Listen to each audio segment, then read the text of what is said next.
عايزين نتكلم بقى عن اهم مكون لاي براند اللي احنا كنا لسه بنتكلم فيه من شويه. ايه هو اهم مكون لاي براند؟ الفاليو اللي هو بيقدمها هي اهم مكون لاي براند. لو انت عملت اسم كويس ولوجو كويس والوان كويسه واصوات حلوه وكل مكونات البراند الجميله دي عملتها حلوه جدا، بس انت ما بتقدمليش قيمه، انت كده ما بنيتش براند برضه، انت كده عملت هويه بصريه، عملت لوجو وكفر والوان وكل حاجه جميله بس انت ما بنيتش براند. فالقيمه لو انت بتقول احنا صناع الثقه وانا مش عارف اثق فيك، يبقى فين انت كده؟ فين البراند اللي انت بنيته؟ طيب القيمه دي بتيجي منين؟ من حل مشكله. طيب ندي مثلا اوبر، كريم، اندرايف. اوبر ايه القيمه اللي هي بتقدمها؟ الامان، صح؟ الامان والنظافه والسواق المحترم جدا. طيب كريم كان دايما معروف انه اقل من السعر، اقل في سعر مين؟ اقل من سعر اوبر، وبيوصلك وهوصلك برضه بس يعني هوصلك في الوقت المناسب واقل من سعر مين؟ طيب لما نزل منافس ثالث اندرايف، ايه القيمه اللي بيقدمها اندرايف؟ سعر، صح؟ ودي قيمه، خلي بالك.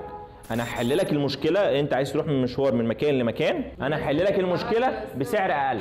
نعم انا مش هقدم لك نفس الحاجات كلها اللي الناس الثانيه بتقدمها لان ما اقدرش اعمل كده، بس هحل لك مشكله. فانا كده بقدم ايه؟ قيمه. انا كده بقدم قيمه، حليت لك مشكله بسعر اقل لشريحه مختلفه. لازم انت تدور على القيمه اللي انت بتقدمها، دي اهم حاجه. ليه؟ لان دي اللي يعني هيتبنى عليها انت البراند ده هيكمل ولا مش هيكمل. يعني انا عن نفسي، انا ككريم القيمه اللي بحاول اقدمها ان انا اقدم لكم كورسات بتحل مشكله. المشكله دي ايه؟ ان انت مثلا لو رحت اخدت كورس في اي حته ثانيه الموضوع بيبقى كشرح صعب شويه. مميزات في حته الشرح دي ان الشرح يبقى ببساطه، ده مش موجود عند كل الناس. بلس ان الشرح ابسط، بلس ان انا هديك بقى، انا لقيت كل الناس بتقدم ديجيتال ماركتنج بس، لا تعالى بقى احنا بقى لنا 3 سيشن اهو بنتكلم في ايه؟ في ماركتنج. ما رحناش عملنا اعلانات لسه ولا دخلنا في الديجيتال اصلا.